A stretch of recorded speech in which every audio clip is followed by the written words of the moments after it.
Hey folks, welcome to Unqualified, the fantasy football podcast that's been wrapping presents on the way to the party since 2017. I'm your party, Rob Diesendorf, here with Sean Brady and Scott Johnson, two fantasy football parties that have been partying for years, but they decided to party together to help you win your party and make your friends feel party. We gotta get a word count at the end of this pod. See how many times you said party compared to like high ceiling, low floor. I'm the absolute worst present rapper on the planet. I don't know if it's because I don't try or if I'm actually just bad. I mean, I try pretty hard wrapping presents, and mine look like a 2-year-old did it. It's just like a mashed up. It looks like it just came out of the garbage can, to be honest with you. I rap for speed. I don't rap for presentation. Yeah, it's just going to get ripped up anyway. I would love if we got rid of wrapping presents for good. Like, just put it in bags. I think I disagree. I save wrapping presents for like that final week before Christmas. Like I have most of my presents already, but I'm gonna wait to wrap them all and just block off like an hour to just get it done. And that really puts me in the Christmas mood. Not that I'm not already in the Christmas mood, but that like really takes me there. And here's the failsafe for you guys if you're worried about your wrapping skill, because trust me, I'm with you. Just take one of those huge ass bows and just cover up all of your wrapping faults. Just stick a bow on it. That's true. Yeah, Neil and I do it on Christmas Eve, and it just feels rushed. So maybe I should do it a week before, but we also shop on Christmas Eve, which also makes me feel rushed. Oh yeah, that's nice. That's good. Yeah, I don't know. I don't think there's a good solution for me. It's funny because I appreciate a well-wrapped present, but at the same time, it's like, it doesn't matter. It's the thought that counts. It's the present. Right. It's about the experience. It's not about the wrapping. If it's not, honestly, I feel like it's more authentic if the wrapping is bad. You know? I feel like the best every present's wrapped nicely. The best gifts are always the ones that are poorly wrapped. It's like almost like an inverse relationship. Like if it's wrapped like super clean, maybe it's, maybe you just have someone that's good at wrapping. But I don't know. Most of my presents that are good are like awkward shapes. The ones that I'm giving to people. So if you're getting a gift from me and it's terribly wrapped, it's probably going to be like the bomb. It's a good point. I mean, if it's cleanly wrapped, it's probably like a DVD or like clothes. Yeah. Something like that, which, hey, I'm not complaining. Gifts are awesome, but it's really the spirit of Christmas that should be kept alive. But, yeah, I mean, I got an Optimus Prime action figure back in the day, and it was the most jaggedly wrapped gift, and it was awesome. My favorite Christmas gift to this day when I was like 7 years old. Was that last Christmas? Yeah. When I was 25 years old, yes. Well, speaking of wrapping, this season's wrapping up. Wow. For you, it wrapped up this week, Rob. It's, down goes Bickle. That's a good one. That was a little deep there. That's a good deep cut. That was a little mean. Yeah, I wish I was there for it. Sean and I were texting, and we were like, I said this. I was like, I don't even think Rob knows he's in the playoffs right now still. It made it so much worse because I was like, honestly, I was sweating bullets watching the game last night. Heading into Monday Night Football, it was like, I think it was actually tied, like to the decimal point. And you had Russell Wilson, and I had Dalvin Cook, and it took every second of that game for me to win. So I just want you to know. Literally, till the last minute. And knowing that you had no idea what was happening, Rob, made it so much worse because I knew you were just like living your life in bliss or, whatever happens when Rob's off the air. Unaware. Yeah. And I'm like freaking out for like 3 hours straight. So yeah, but we pulled it out in the end. I did briefly check it on Sunday and I saw that the score was really close. And then I was just like, I just don't care. Well, hey, you had a good season regardless. I mean, you made it to the playoffs in one league, almost made it in the other one. I think we're pretty proud of you. Definitely an improvement. I'm proud of myself. I do feel like I did better this year, much better. And next season, I'm going to do even better than this season. Next season, Next season, I'll actually have a shot at winning the whole thing. As long as you continue to improve yourself every week. This week, talk about the week. It was quite a crazy week. I mean, first round of playoffs always is. And Sean, I know your record is still stellar. You can talk about that. Out of my 7 leagues, made the semifinals in 4 of them. Pretty good. Nice. I had 2 first-round buys last week, so coasted through.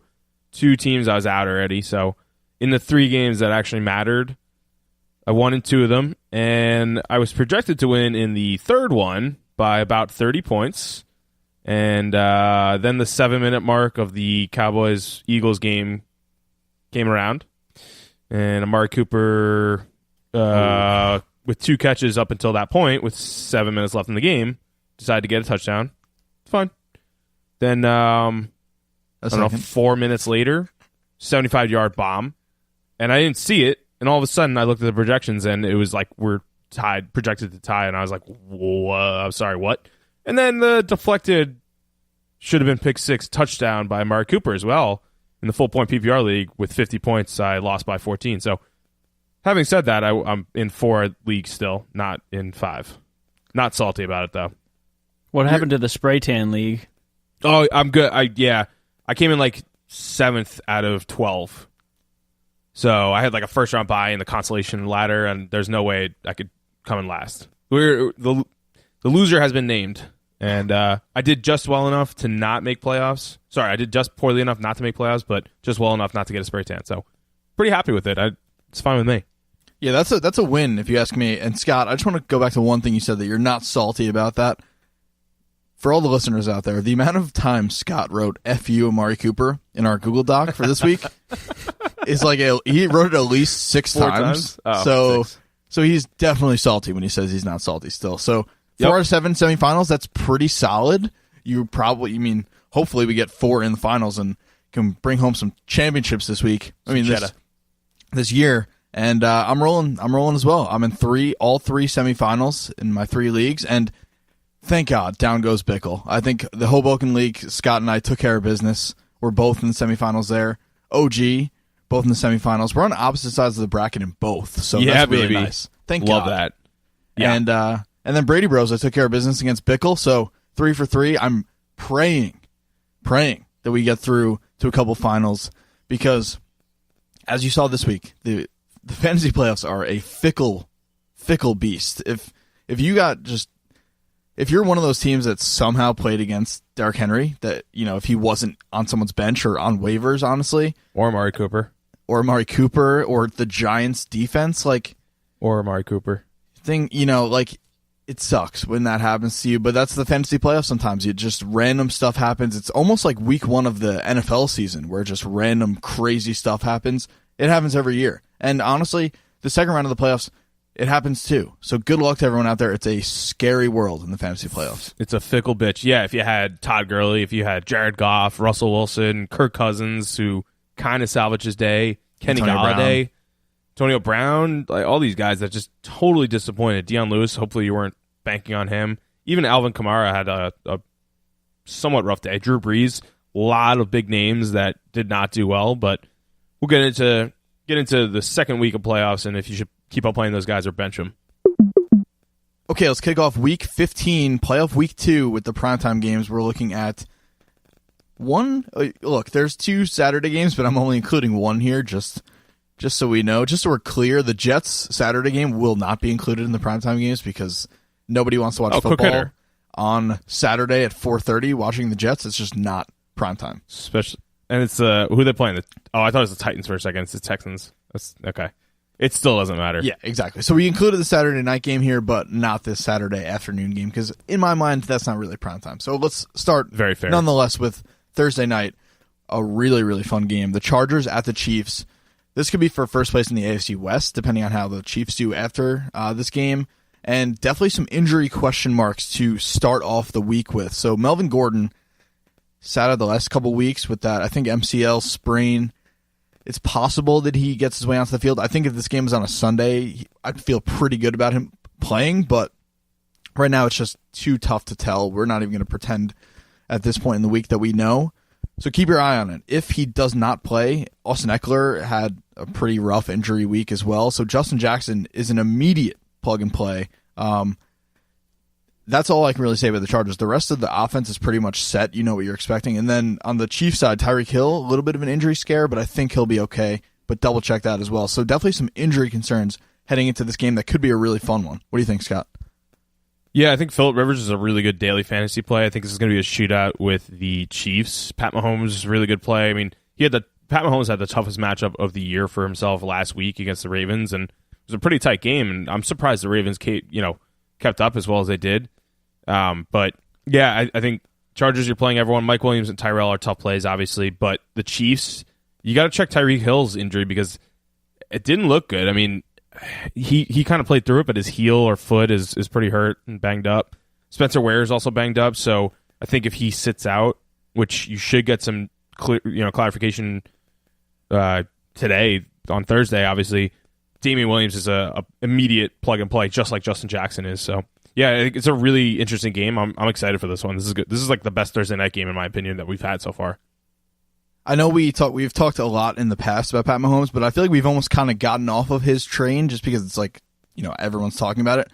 Scott, the no-look throws, the rolling right, throwing across his body, like back. He's literally a superhero on the football field. So, yeah, I mean, he was still like our top quarterback play regardless against the Ravens last week. And with a better matchup, like now we're back to like he could win you your playoff matchup here, which is fantastic.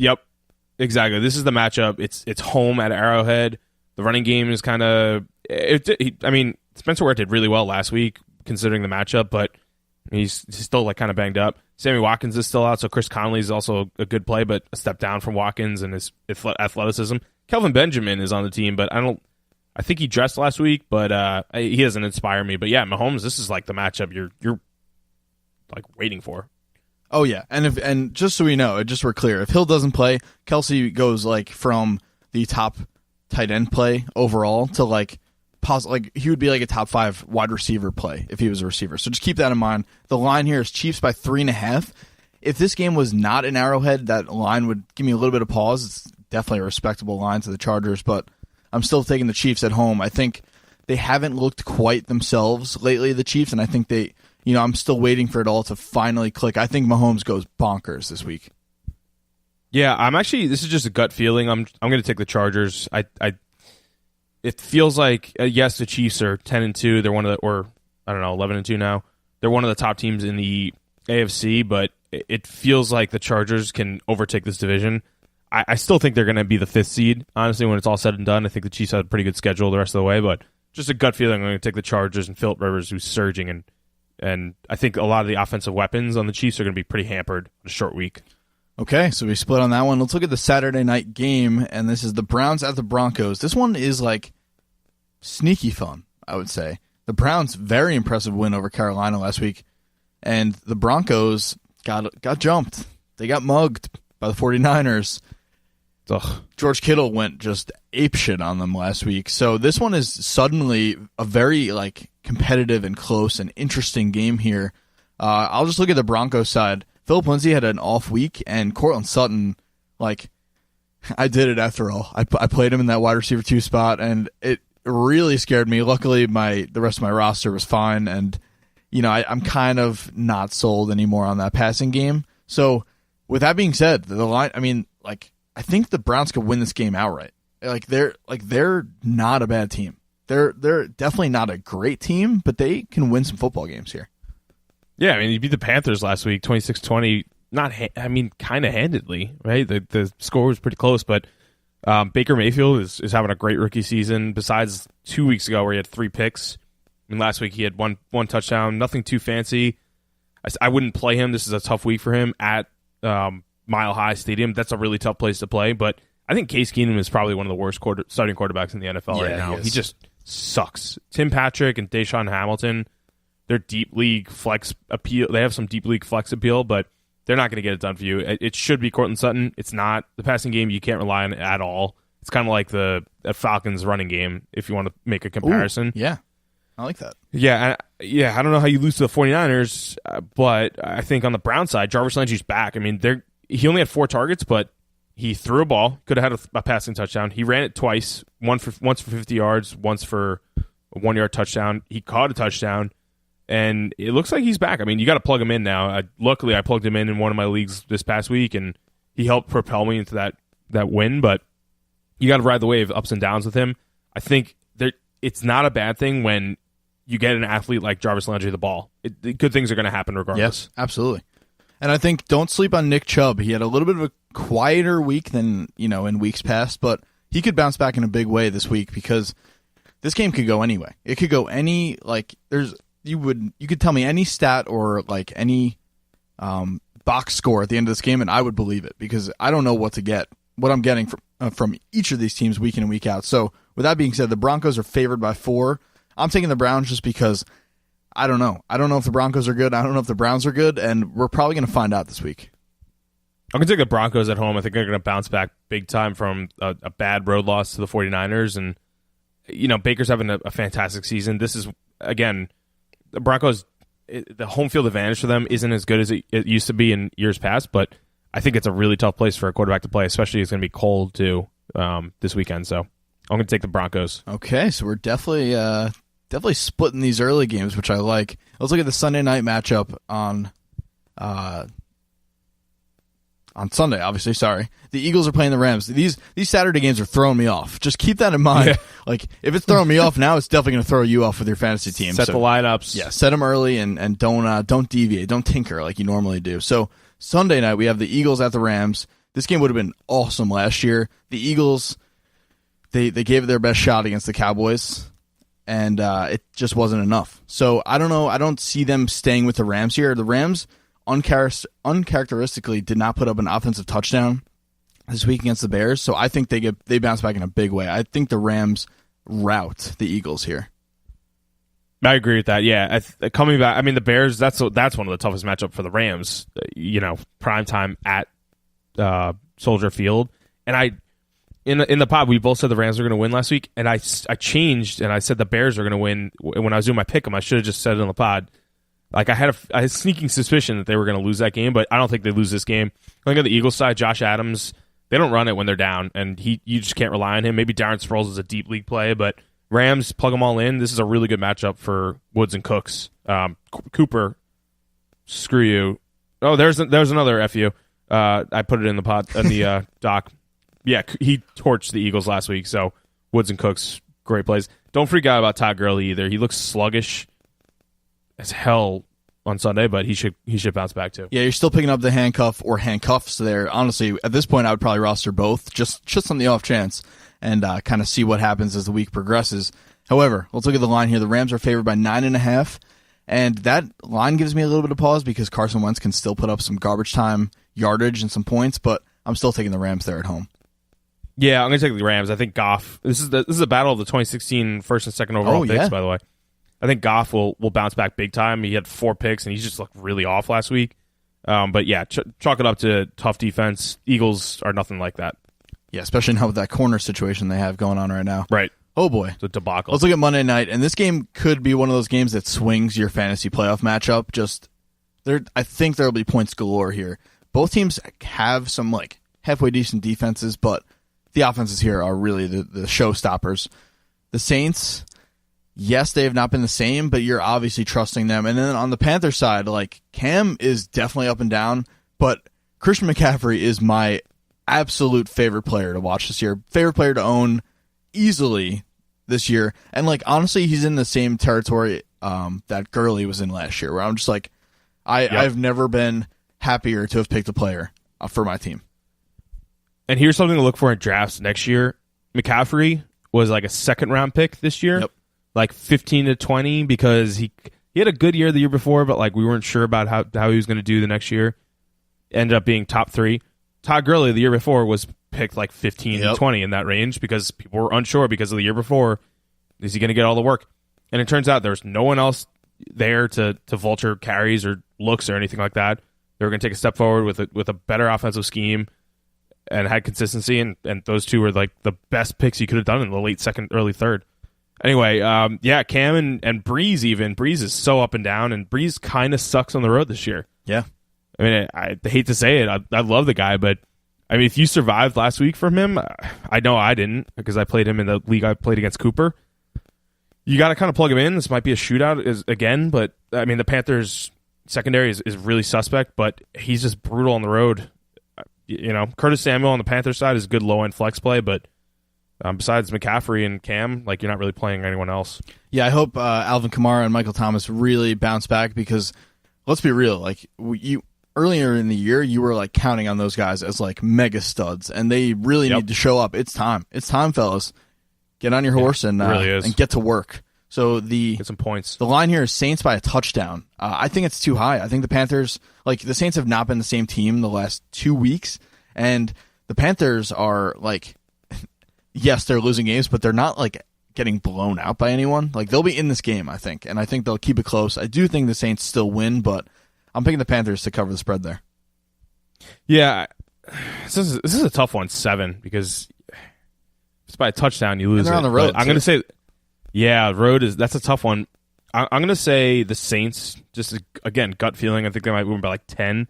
I liken the Panthers to very similar to the Bucks. The Bucks are just like the 1B to the Panthers 1A. Okay. So they have a rushing quarterback, kind of like Cam's better than Jameis, obviously. McCaffrey is way better than the running game. The running game is not the same, but the Panthers defense is not that good anymore this year. They're not bottom 5 like the Bucks are, but they're maybe like bottom 12 at this point. I mean, they're not getting it done. So I can see the Saints not dominating this game, but in the driver's seat and winning by like 10. Wow. So we split 3 out of 4 primetime games this week as far as the pick'em is concerned. I think we're pretty much in accord, like in the on the same page as far as fantasy guys you're playing. Scott, out of these 4 games, before we move on, which game do you think is going to swing the week for most people, as far as these primetime games are concerned here? Yeah, I think that's a good question. I mean, honestly, all of them will. I think the Chargers and Chiefs it's the most allure for me to watch because this is going to be the closest game.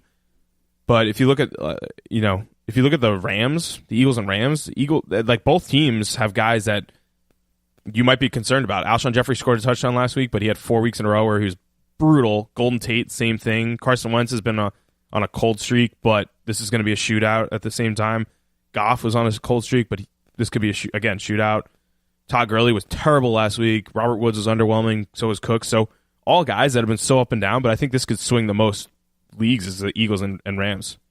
Okay, definitely something to keep in mind, and hopefully when you're watching these primetime games, your team is getting it done for you in round 2. Okay, let's keep things moving with the quick hitters for Week 15. First one here, we got the Raiders at the Bengals. The Raiders beat the Steelers last week. Scott, what do you think of this Raiders-Bengals matchup that I will definitely not be watching this week? Yeah, this is brutal. How did they beat the Steelers last week? Do you know? I have no idea. I don't know. Does anyone know what happened in that game? Jared Cook just went off.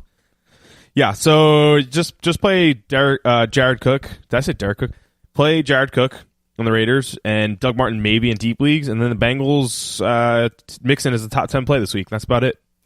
Yeah, I'm done with Tyler Boyd, and with no Dalton and no AJ Green, it's just like it's as bad as it's going to get there. Joe Mixon almost killed me because Team Bickle had him going this week, and he had a great week.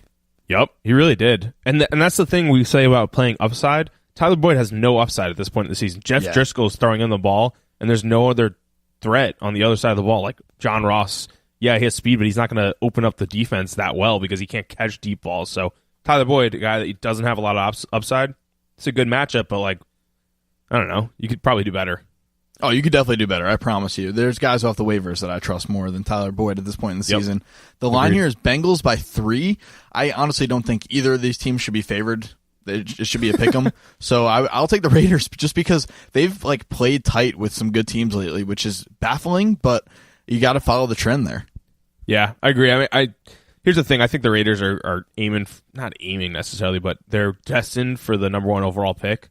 I mean, them and the 49ers and maybe the Jets it's just a foot race at this point. And the Bengals started off hot and they've been so cold, but I think they're home. I'll take the Bengals. They kind of kept it relatively interesting with the Chargers last week. Yeah, definitely something to keep in mind. I feel like the Chargers might have just been like doing the least amount of work possible, knowing that the Chiefs were coming up. Definitely something to keep in mind there. Saving up, yep. All right, we got to do it every week. We got to talk about the Jets. So the Texans at the Jets. This is a Saturday afternoon game. So if you are DeAndre Hopkins owner, if you're considering starting Lamar Miller in your flex, like make sure you figure it out early. Scott, what do you think about these Jets? The same Jets that can't even tank correctly. They can't even tank. They beat the Bills last minute, and the Raiders, 49ers, both, and the Giants all won their games this past week. The Jets could be like squarely in the number one pick. Like, you're not going to take Greer or anything like that, but goddamn Jets. I'll be at this game, so really looking forward to that. I mean, it's actually going to be good, but yeah, Texans, I'd play them all against the Jets, and Jets, I wouldn't play any of them. It's pretty simple.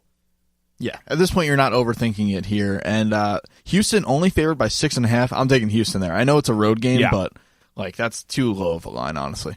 I think the Texans losing to the Colts last week, not embarrassing. They had a 9-game win streak, but they're going to vault themselves into the top three, back into the. I think they're in the top 3 in the AFC, but they're going to keep that going. The Jets aren't derailing them, especially by 6.5. One thing I will say, again, like we said about Tyler Boyd, I wouldn't necessarily get cute with Demaryius Thomas. Yes, it's a good matchup, but again, you're playing upside at this point in the season. If it's between Chris Conley and Demaryius Thomas, I'd rather play Chris Conley if Sammy Watkins is out, for reference. Oh, yeah, because I could see Chris Conley going off for 100 yards and a touchdown just based on the fact that Tyreek Hill gets a ton of eyeballs. Yep. Travis Kelce gets a ton of attention as well. So, yeah, I like that call as well. Demaryius Thomas probably is last. First off, he's not even really fantasy relevant right now, but this is his swan song. Like, it's bad. Over. Yeah. Yeah. All right, let's look at this Battle of the Birds here. The Cardinals at the Falcons. Look, both these teams are just straight up not good this year, so I don't know. Fantasy-wise, I don't know if there's really that much to be taken from this. What do you think, Scott? I don't think so either. I mean, you look at last game, right? Stafford only had 100 yards against the Cardinals. Not that they needed it necessarily. They still beat the Cardinals pretty handedly, 17-3, I think, but Matty Ice kind of has an uphill battle here. I mean, the Falcons are home, but that kind of plays to the Cardinals' strength. They play in a dome as well. David Johnson is a really good play this week. He's been very underwhelming the past 3 weeks, 2 weeks, something like that, but it's not his fault. I mean, if Josh Rosen can't keep the defenses honest, like we said last week with Christian Kirk going out for the year, it's just tough. It's uphill battle for David Johnson. He caught like 8 balls for like 12 yards last week. That's crazy. Or something like that. So like I have him in a completely standard league, and that got me 1 point. Like, big whoop. PPR, he's great, but yeah, disappointing season. This is a really good matchup though. He can win you your week this week, I think. And then the Falcons, yeah, it's been a disappointing season. Really disappointing season. Matty Ice, tough battle, and Julio, regardless of Patrick Peterson, you got to plug him in. But the running game, bench it all. Yeah, I mean, and it's kind of weird that Julio's having this. I mean, this is a classic Julio season. He kind of does this every year, but I feel like he's really coming on now when they're not good. So definitely interesting. Something to note, like when they're not that good of a team, he's an even better fantasy asset. So, right, maybe a little preview next year as well. The line here is Falcons by 10. Way too high for the Falcons to be favored over anyone. So I'm picking the Cardinals there. What do you think? Yeah, I think I'm picking the Cardinals as well. I don't think they're going to win. I think the Falcons are going to win this game, but I mean, they just got embarrassed by the Packers. Like, if you're getting, and I get it's Aaron Rodgers, but like you're getting embarrassed by the Packers, which is one of the worst rosters besides Rodgers. Yeah, I have no confidence in you at all. Yeah, Lions beat the Cardinals pretty handedly, but I think that it swings a little bit more in the Cardinals' favor. I think they're going to run a lot with David Johnson. I will say though, if these actual animals, the Cardinals and the Falcons, faced off, this would be an absolute evisceration by the Falcons. Like the Falcon would kick. It's not even close. They would be like a 20-point favorite at that point. So let's just Any line that you would take that's there, take it if it was an actual Animal Kingdom fight. All right, let's stay on theme. We might as well, right? We got the Lions at the Bills, and look, I mean, I know the Lions come in with a lot of hype, but I feel like they're maybe a little bit overrated as far as like killing ability. They're a little bit sluggish, I feel like, and they need to travel in packs, kind of like Bills. But I don't know. I feel like if this was a cheetah against a Bill, I would like the cheetah. But I don't know. Lions, I feel like a jaguar. They're a little too comfortable. Those Lions. What do you think? I get it. I mean, the Lions, king of the jungle. Which, yeah, you have the name brand, but it can be overrated at times. I agree. I think it's just. The Lions are pretty lazy, to be honest with you.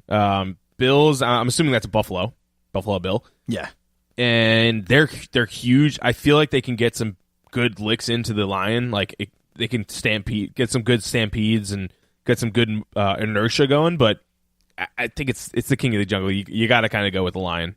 I think the claws, the bite, 1v1. I think it's too nimble, even though it's too lazy.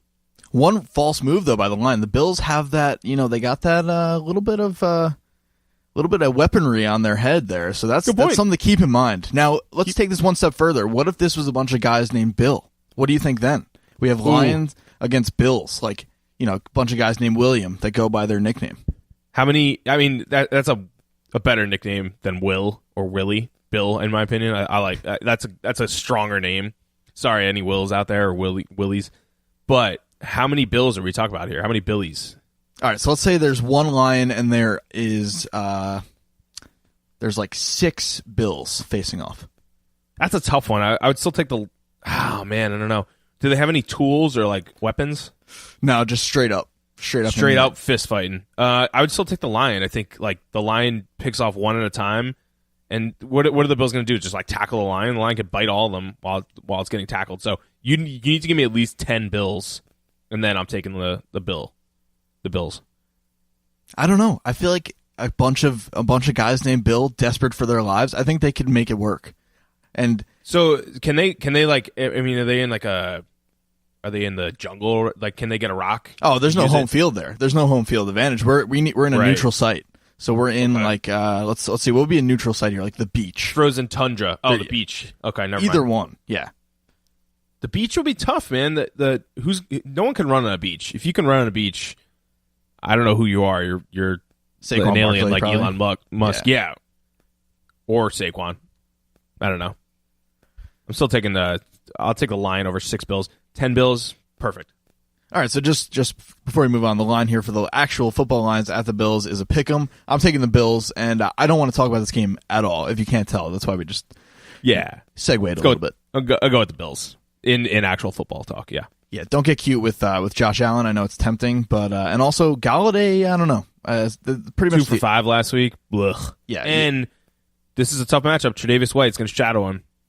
Yeah, so I would say stay away from this matchup in every shape and form for your fantasy playoffs. Let's look at the Redskins at the Jaguars.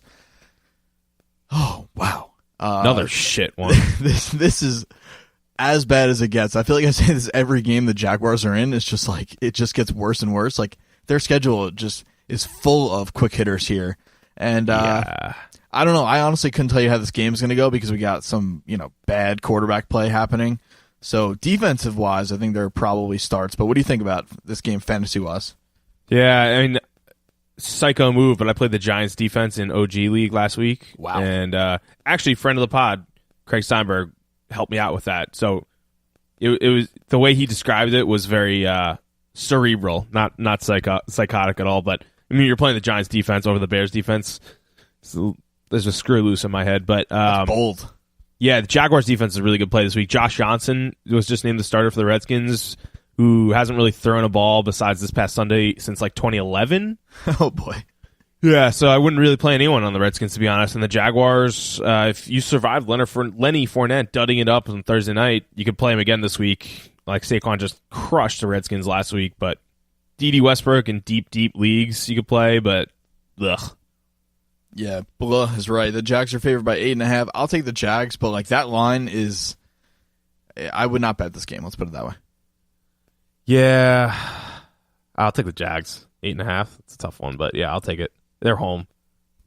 Okay, we've said enough already about that game. Let's look at this one, which honestly, this is the toughest game for me to place this week when I was trying to figure out what category to put it in. This could be a spicy matchup, but it's still a quick hitter at its core. The Seahawks at the 49ers.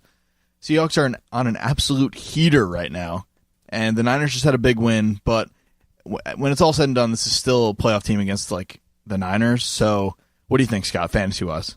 Yeah, I think Chris Carson is a beast, man. That guy he runs hard, and no wonder he gets hurt all the time because he just brings on like any sort of contact at all. He's just a freak.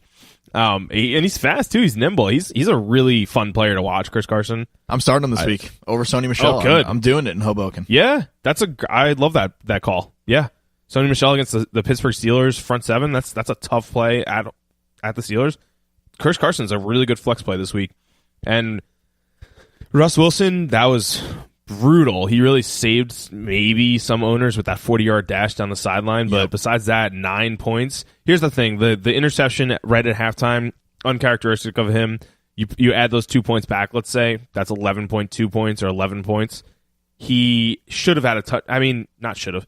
The touchdown to David Moore, the 40-yard touchdown before, like right before that, was like this close. In my opinion, I saw it very like quickly and didn't rewind it, but there you go. That could have been 6 points, and he could have gotten these 16 points there. So, not that it happened, but I think my point is Russ is still a good play this week.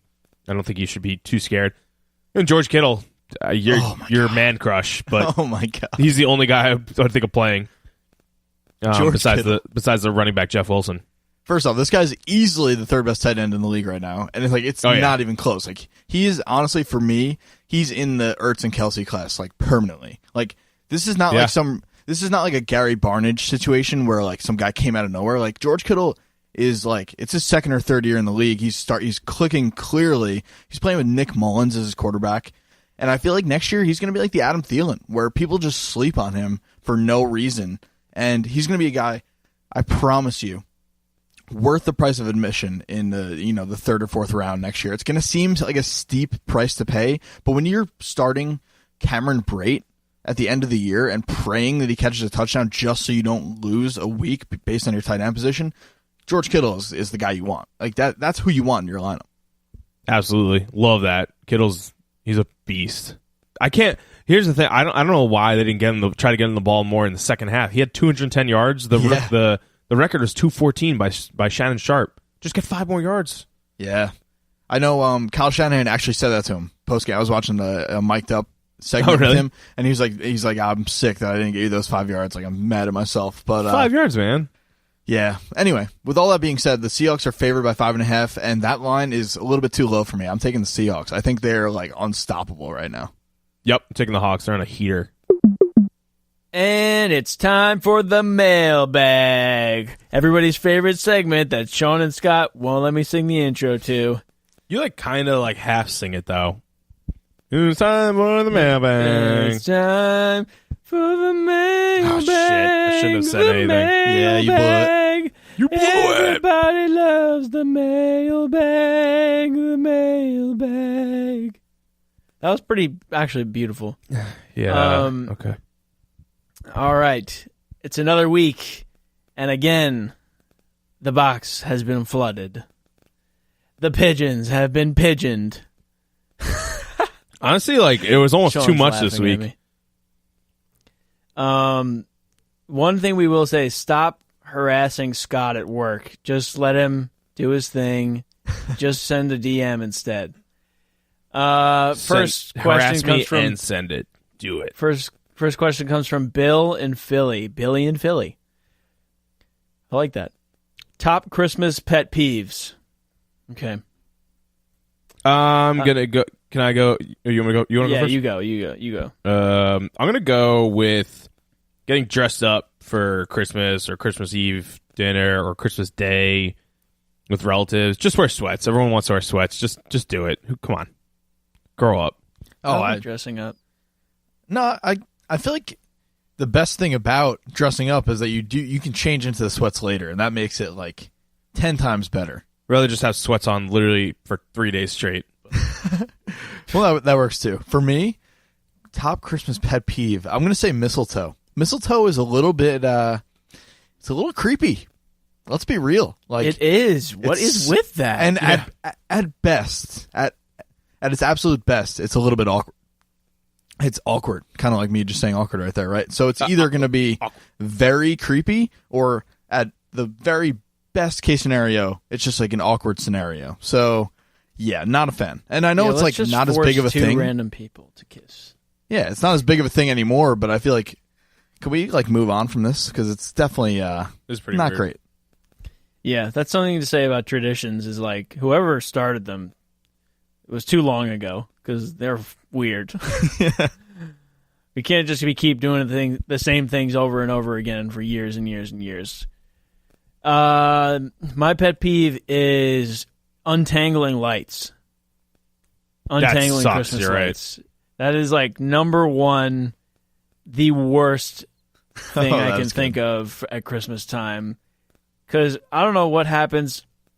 I mean, when you're done with the tree, nobody gives a shit what you do with the lights. You just throw them in a box, throw them in your basement, and it's over. Or you put them in the attic, whatever. You just get rid of them. You're like, I don't want to see these things. And then a year later, that one tiny decision comes back to bite you in the ass. And then you got to untangle all the lights. You don't know where they start or where they end. You don't know what plug, what's the receiving plug, what's the give it. I don't know. That just made me think of something also. And I'll get your opinion, and I think this is one of my pet peeves as well. But how about if you put lights up on your house, taking down those lights? Oh, it's the worst. Sucks. Yeah. You got to get on I a would rather ladder. just not. Just leave them up all year. Yeah, I agree. Yep, that's what I say every year. They look nice. They look nice all year round. Why not just leave them up? Say that to my parents every year. Carrie in Brooklyn. What is the quintessential winter food? Nice vocab. I like that. Quintessential. I'll start here. I think it's something that you would not even ever consider having at any other time of the year. That's what makes it quintessential. If we're getting technical there, I'm gonna say chicken pot pie. It's a very nice. It's a sleeper food. You never really think about it, but it's almost always really good. I haven't had a bad chicken pot pie. Even the store-bought ones can be pretty good. But a nice homemade chicken pot pie, my grandpa makes a bunch for the family and dishes them out like he's running a restaurant or a takeout business. He just slings them around. That, it's a great winter food, I think. And it's one that should not be slept on as much as it is. Legendary. I like that. I love chicken pot pie. It's such a good one. I'm gonna say chili. My mom makes really good turkey chili, and you just have that nice hot bowl of that with some cornbread on the side. Dip it in, put some sour cream and cheese on it. I love it. It reminds me of the holidays. I'll be honest. I couldn't even think of anything for this one, and so I Googled it. And the number one winter food that came up was spaghetti alla carbonara, which I violently disagree with. I don't know what a winter food is, but it's not that. I don't think that's a winter food. I think that's what the hell? Who wrote that article? I have no idea. Food Network, apparently. Wow. I know Food Network. I know what channel I'm never turning on anymore. Yeah, Jesus, they don't know what they're talking about. Sponsor us. Spaghetti. God damn it. That's dumb. That was just dumb, Food Network. Will in Manhattan. Who is the opposite of Nicolas Cage? A lot of Nicolas Cage questions the past few weeks. I think we should have at least one every week. That sounds fair. I guess so. Hope we'll pick them out of the hundreds of questions we get. We'll pick the Nicolas Cage ones, at least one every week. I don't know. This is a tough one. I'll go. Oh, I got it. I got mine. You go first. So this is my criteria here. When I see Nicolas Cage in something, I go, wow, even if that looked awesome, I'm not going to watch it because Nicolas Cage is in it. So the opposite would be something that even if the movie that he or she is in looks awful, I'll be like, oh, I'll still watch. Idris Elba is my opposite of Nicolas Cage. I will watch anything that guy's in. Michael B. Jordan also. Both those guys at the moment are probably two of my favorite actors, and I'll watch anything they're in. I don't even know who that is. I would watch them Idris wrap Elba? presents. Yeah. Oh, man, you're missing out. Who is it? He's in Thor. He's in a bunch of Luther. movies. He's in Thor and a bunch of movies. Is he Thor? No, he's like Thor's best friend. What's the movie that you like the least of Idris Elba's? I heard that Dark Tower was pretty bad. It's based on the book, Stephen King book. Yeah, I haven't seen it, so probably that one. I haven't seen it yet. Let's put it that way. There you go. I'm gonna go Ryan Reynolds. I was kind of going along that same vein.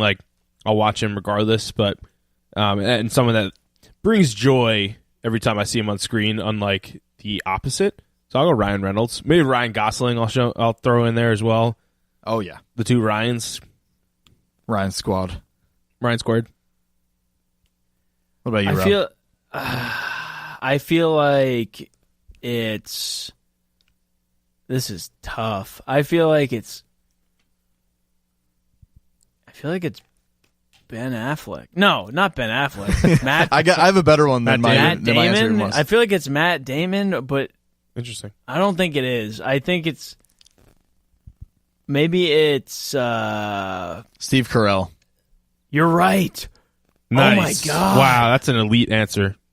You're right. That just clicked in my head. Yeah, Steve Carell. Love It that. just feels right. Nicolas Cage is just he's just an enigma. Like he just nobody really knows what's going on. Like it's not good, and he's like weirdly popular. And then Steve Carell is weirdly popular, but for very specific reasons. And he just makes like basically Steve Carell could. Okay, so here's what it is: Nicolas Cage could be in a good movie and make it bad, and Steve Carell could be in a bad movie and make it good. There it is. That's my It's Steve. synopsis. It also just similar feels to what right. Sean said. Yeah. Right, it feels right. It's all about the feeling. I like that. Kyle in Queens, if you had to create a new form of pizza, what would you make? I am ceding my time on this one to both of you because I have no idea how I'm supposed to answer that at all. I don't know what that means either. Let's just take a moment to explore this idea. Okay, let's. Let's please, yeah. Great question, Kyle. If you had to create a new So form this of is pizza. like, so if you, basically, I think what Kyle is getting at is in the shape of a pizza. So a pizza comes in a box and it's in a circle and 8 pieces. What would you rather have 8 pieces of in a box? Like, what's the new pizza? Is that what the question is? I don't know if he's trying to say if we should have new toppings on it or if we need to completely re-engineer pizza. I'm going to go with re-engineer it. Let's hear it. Here's what I would do. I would take a pizza and then I would take another pizza and I would flip it over on top of. I would start making pizzas as like legitimate pies. So it's like a whole pie of just meat and cheese, but like the top and bottom is pizza. Oh, so like flip one on top of another one and Yeah. like press it down and that's the inside Exactly. is like pizza. That's so it cool. becomes like one giant ravioli, basically. That's very That's interesting.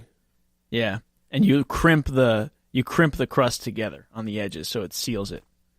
That's what I'm thinking. I like that. I think what I would do is, I guess this is kind of similar to your answer, So but much cheese. maybe put like spaghetti or whatever pasta you like a la carbonara or something like that. Your favorite, like whatever pasta you like, put it in the middle of those 2 pizzas, and then you make it like a bread bowl, a pasta bread bowl, like an all you can eat, an all out Italian dish that has bread that you don't have to get separate and dip into it.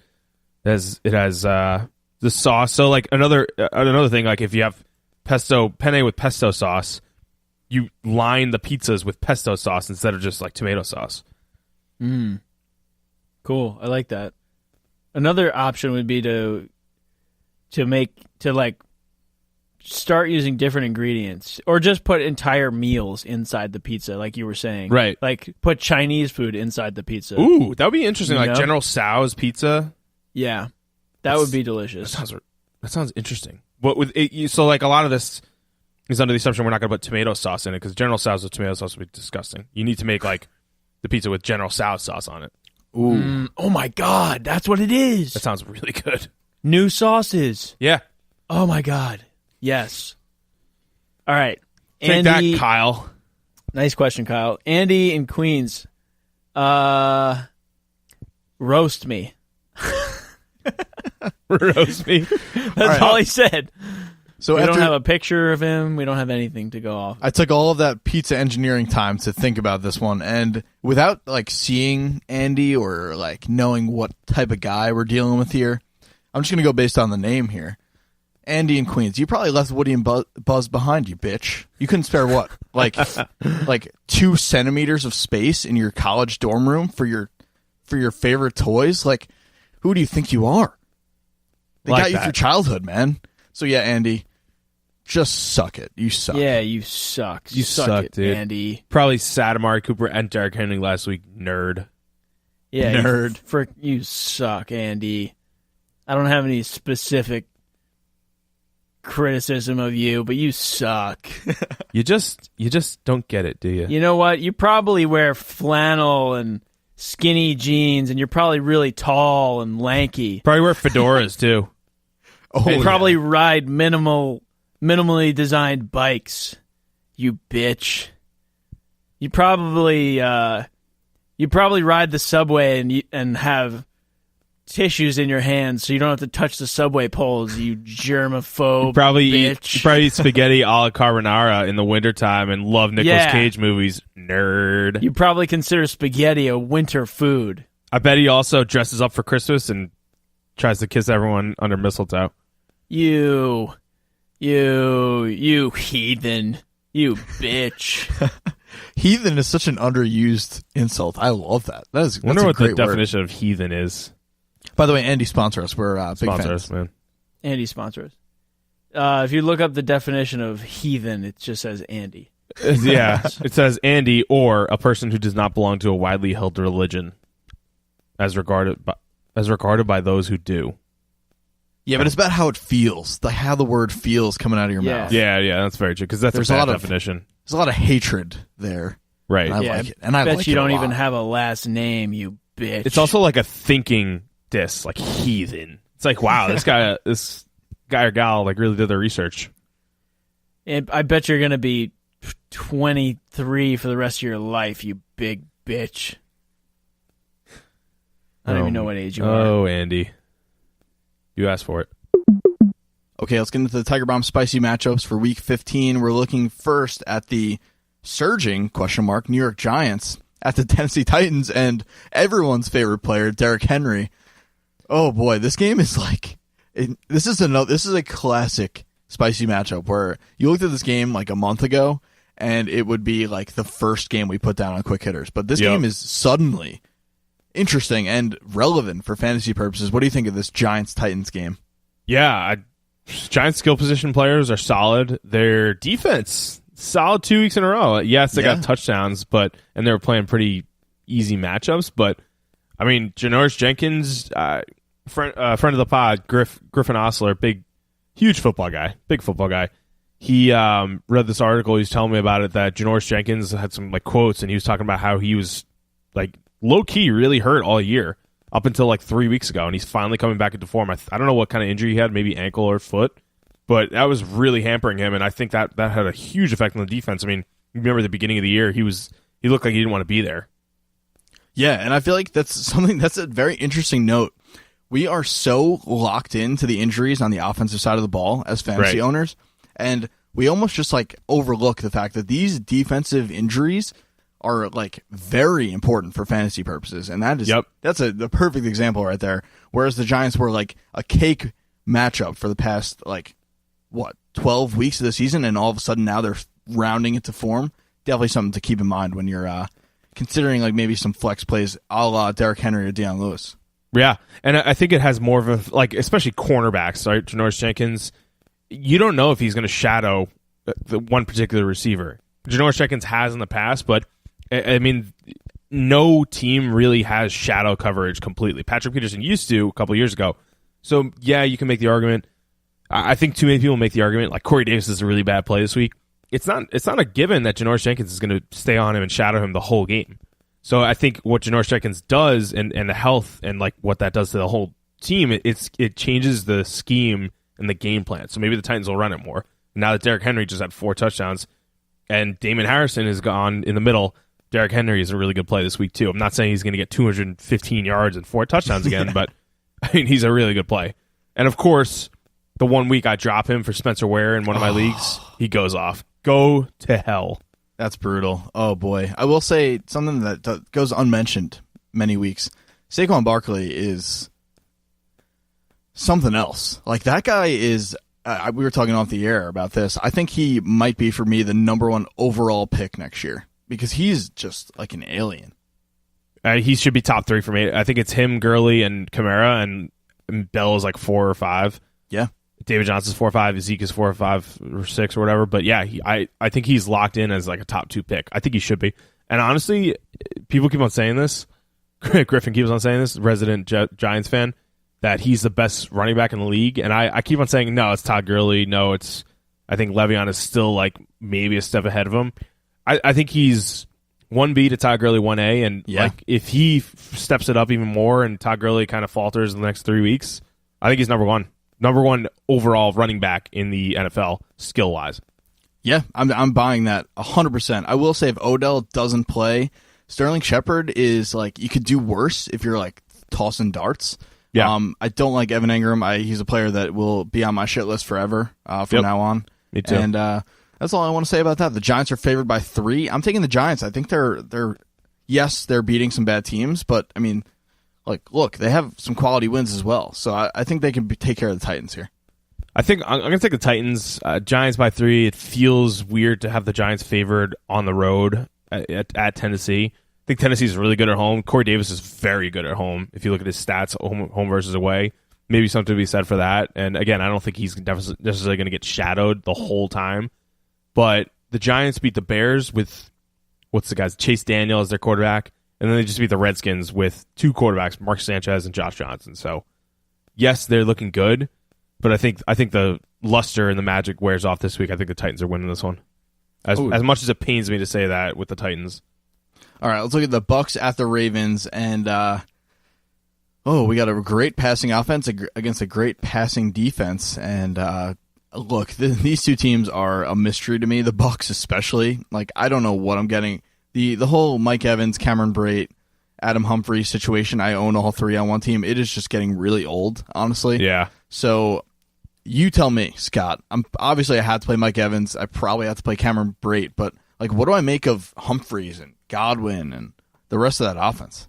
Yeah, Godwin had, I think, 9 targets or 10 targets and caught 1 against the Saints, who are 32nd against the pass. Jeez. Like, if you told me that last week, I would have been like, no way in hell, that's not going to happen. But it did. And now here we are against the Ravens, which is the top 2 against wide receivers. So Godwin's on the bench.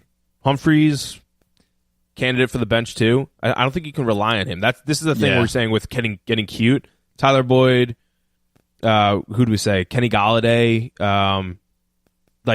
Chris Godwin and Adam Humphries. Like, these are guys that like Demaryius Thomas. Those are guys like it's just an uphill battle, especially against the Ravens for these two. Mike Evans, you got to play. Jameis has an impossibly tough matchup this week. Yeah. I would try to look elsewhere if you can, but for example, I have him and Baker Mayfield in this week, and Baker's playing at Denver. So I'm still going to go Jameis just for the upside and the rushing, because Baker doesn't really run it. But if you have Lamar Jackson and Joe Flacco is out again, I would rather play Lamar than Jameis. But Joe Flacco is probably going to come back this week, which is going to make things really weird and really interesting at the same time. Oh, yeah. So this game, it almost feels like the game that can lose you your week as opposed to the game that'll win you your week. So keep that in mind when you're setting your lineup on Thursday and on Saturday now as well. So make sure you make a little note in your phone of that. All right, let's look at the line here. We got the Ravens favored by 8.5. That's too high for me. The Bucks have firepower still. I'm waiting for Mike Evans to emerge, so I think this might be the game where he muscles his way into the end zone. I'll take the Bucks here. Yep, I'm taking the Bucks. 8.5 is way too high for Baltimore. Okay, let's look at the last spicy matchup of the week. We have the Dolphins at the Vikings.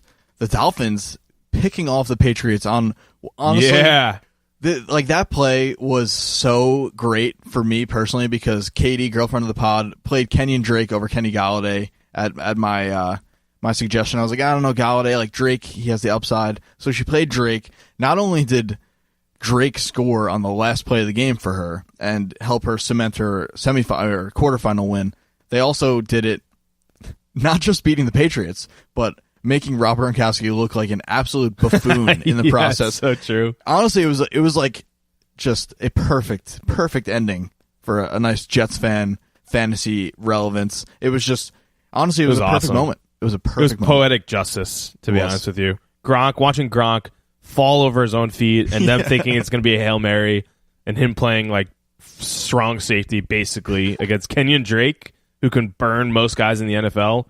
It was great. It was fantastic. Awesome. Anyway, fantastic. So they're playing the Vikings.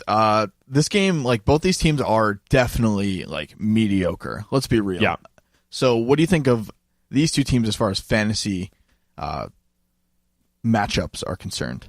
Yeah, I think some people will try to get, again, cute with Kenny Stills, and I wouldn't. This is a tough matchup. No wide receiver against this, with the Seattle Seahawks last week.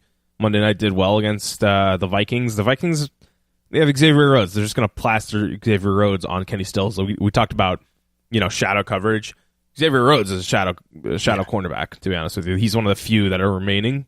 Same with like Tre'Davious White and the Bills and stuff like that. But yeah, Dolphins, Kenyon Drake, God.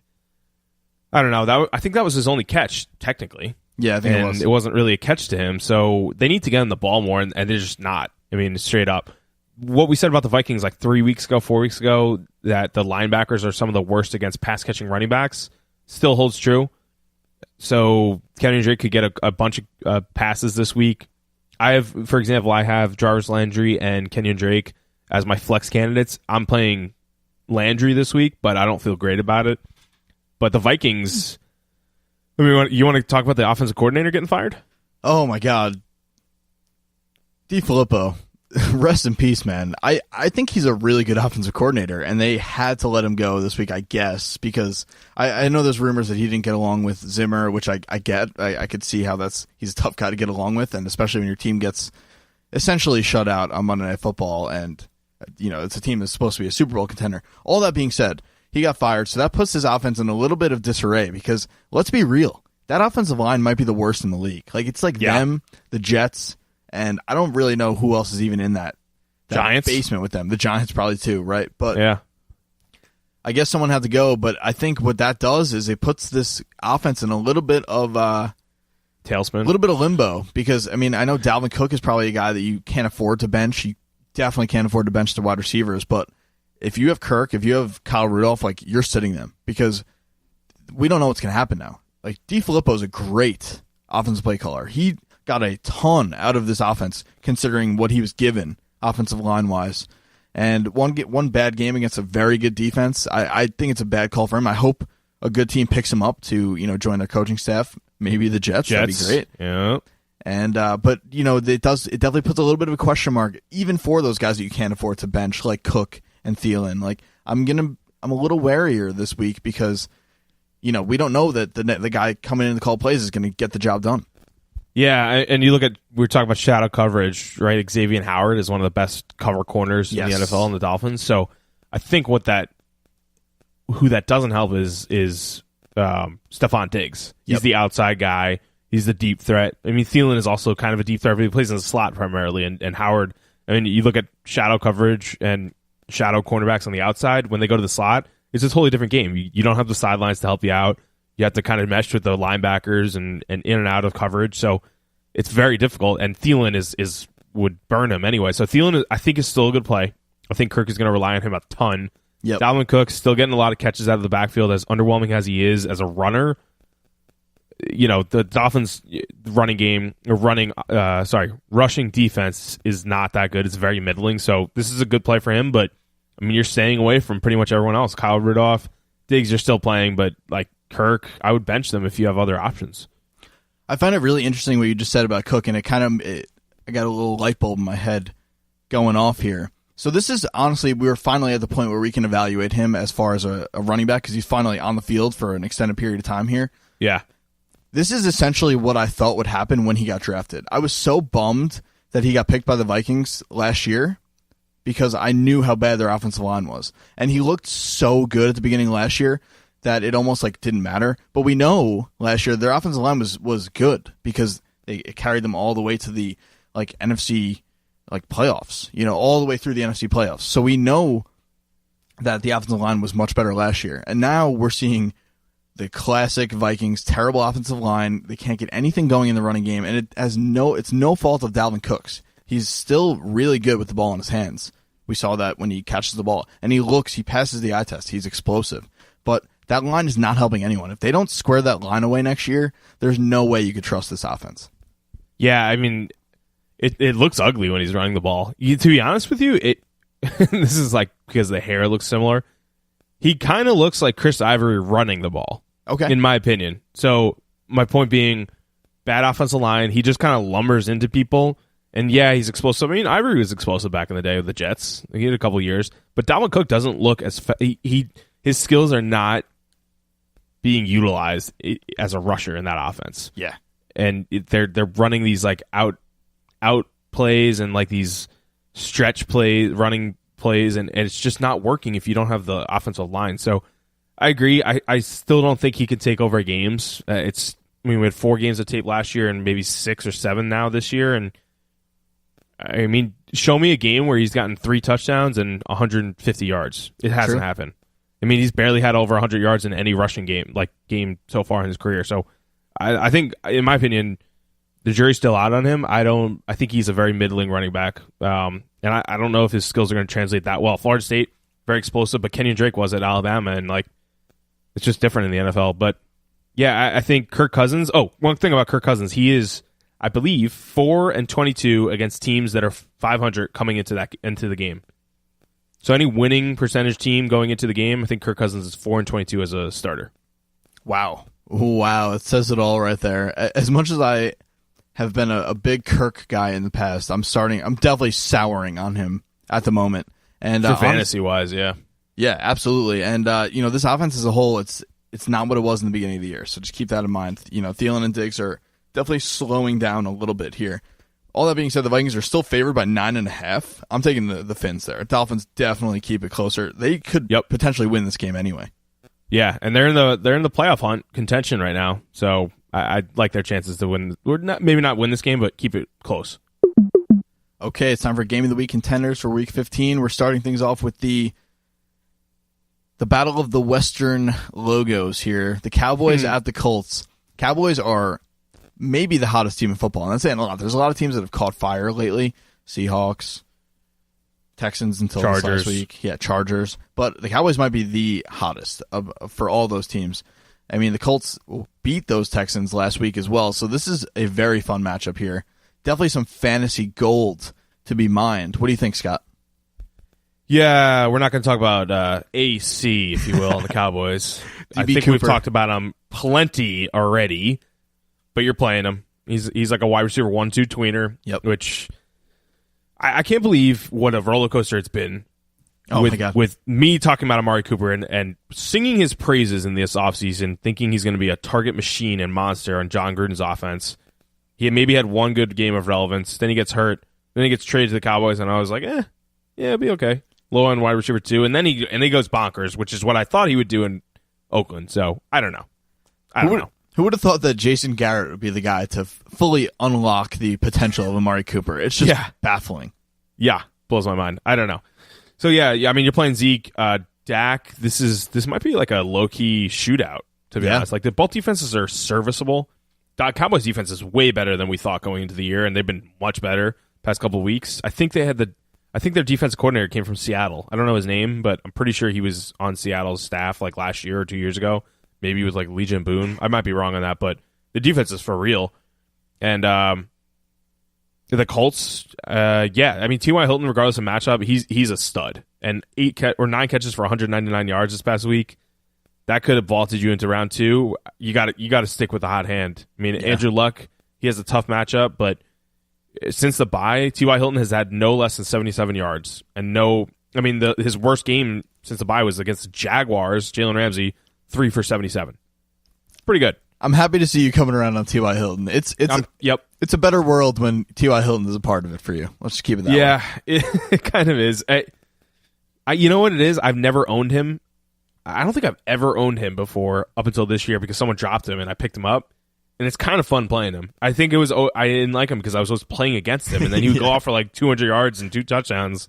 Kind of like Amari Cooper does too. AC. Yeah. So I like both those wide receivers, obviously Zeke and Ebron. Yeah, I mean, I get it. You have to play him. He just keeps putting the ball in the end zone. And I'm really upset that I had to drop him a couple weeks ago. It was a terrible move by me and maybe my worst move of the year because honestly, he's a top 4 tight end right now. Yeah, Ebron's a weird player. He's been good the past 3 weeks, though, since Jack Doyle went down. One thing I will say is, I said about Case Keenum being like the worst throwing quarterback in the NFL. Dak is not that great of a thrower. To be honest with you, like the last Amari Cooper touchdown should have been pick sixth, and I wish it was, so I didn't lose that other matchup anyway. But I mean, the past 5 games, I'm pretty sure every single game he's thrown a deep shot to Michael Gallup, and he's overthrown him every single time. Every single time, it's crazy. Every one, and Michael Gallup is pretty fast, so he's a good player. Yeah, one of these weeks it's gonna catch, and I mean maybe if you're in a deep league and don't get cute, but like if you have no other options. Michael Gallup might get a deep throw here and there, but it's up to Dak if he wants to connect on it with him finally. All right, so the Colts are favored by 3 here. I'm taking the Cowboys. They're too hot to pick against right now.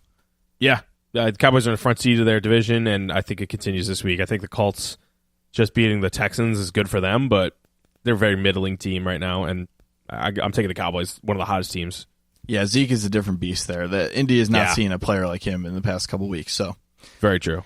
All right, and in a dome. Exactly. Yeah, I could see Zeke running wild here in Week 15. Let's look at the Packers at the Bears. Week 1 rematch where Aaron Rodgers almost may or may not have screwed up his knee and then brought the Packers back from the brink.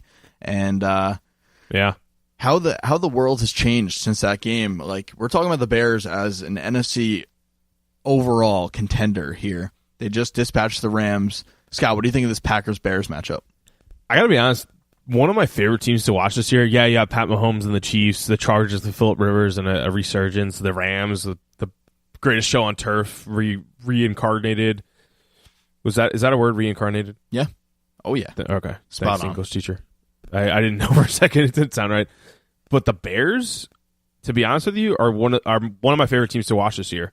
Yeah. I mean, Trubisky had a terrible dud last week with 3 picks, but I rewatched the injury that he had against the Vikings with Harrison Smith crumpling down on him, and it was a nasty-looking hit on his throwing shoulder, and he didn't have feeling in his shoulder the next day. So to come back 2 weeks later is actually pretty remarkable, in my opinion.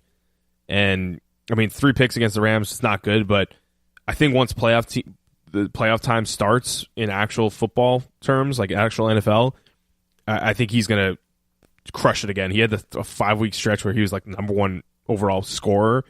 I think this is a really good matchup. I mean, defense travels, and regardless of weather, Packers have one of their toughest matchups against the Bears defense this week. So I think you gotta downgrade everyone. Aaron Jones has a really tough matchup this week.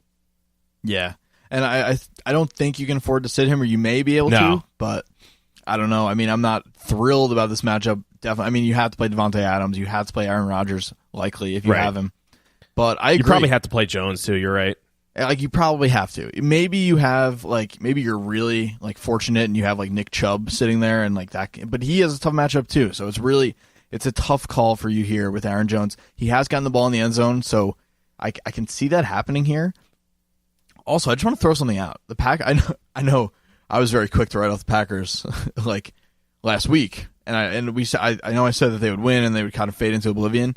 Someone has to win that second wildcard spot in the NFC. And I know the Packers are a little bit a game or a game and a half behind that pack, but no one's impressive there. The Vikings and the Panthers, they won't take what's right in front of them. They won't take that spot. So the Packers, it's not out of the realm of possibility that they continue to play well and sneak into that spot. I don't know if it happens, but it all comes down to this week for them. This is a kitchen sink game. They're throwing everything at the fan here and hoping it sticks. I could see a fake punt from the Packers. I could see wonky stuff happening here. So there's worse times to gamble against a good defense. Let's put it that way.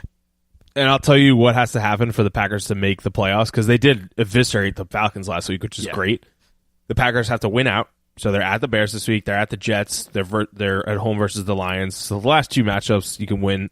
I think they're going to lose this game, though. But if they do win, they have a chance. But also, the Panthers, Eagles, and Redskins must lose at least 1 game. And the Vikings must lose 2 games, or the Seahawks must lose 3 games. So the Seahawks have to go 8-8. Vikings have to go whatever their record is, 2 more losses, 6-8-1, or 7-8-1. And then the Packers have to win out. And the Panthers, Eagles, and Redskins have to lose 1 game at least. So it's tough. It's possible. It's kind of like the Giants' chances as well. But I mean, Allen Robinson, I want to talk about him really quickly. His season has been so disappointing and underwhelming. Yep. So I would just bench him if I were you. And then I think what the what the Bears want to do in this game, just like they did with the Rams, is establish the run game early and often. Jordan Howard in a cold weather game where Trubisky's arm is still healing up, and Tariq Cohen should have good games. Howard might have a pretty good game this week against Packers, who are middling against the running game. All right, so the Bears are favored by 5, and I don't know if the Packers win, but this is definitely a one-score game, like a field goal difference game for me, so I'm picking the Packers. I'm going to pick the Bears at home. I don't think there's a chance the Packers are going to beat the Bears. Okay, let's look at the last game of the week that we're going to talk about here, and this one is you circle it on your calendar every year. Patriots at the Steelers. Yes, these teams lost to the Dolphins and the Raiders last week, respectively. And call me crazy, but I feel like the Steelers might have needed Le'Veon Bell after all. However, this game's still really fun. Patriots at Steelers, probably a game that might swing your matchup this week. What do you think, Scott? Yeah, this is a tough one. I mean, if you look at the quarterback comparison, which I know everyone's like, oh, it's the quarterback playing the defense, but come on, it's Big Ben versus Tom Brady. Yeah. Big Ben is 2-7 versus Tom Brady. So I don't know about home or loss splits, but I mean, if you're only winning 2 games against Tom Brady, that's not that good. And I feel like they played last year or 2 years ago. I don't know. Maybe not. I feel like we talked about it. Maybe in the playoffs or something. Whatever. Oh, last year was the Jesse James catch no catch game. Was that against the Patriots? Yeah. Yeah, so they played each other. That's weird. I feel like that doesn't happen that often.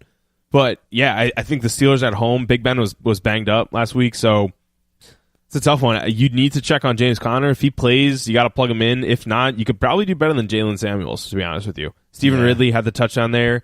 I mean, here's the thing. Here's what I learned this past week. I didn't get him in any league, but I wasn't too upset about it, not getting him on waivers, because if a team is going to the 3rd and 4th string running back already, right? They were supposed to have Le'Veon first string.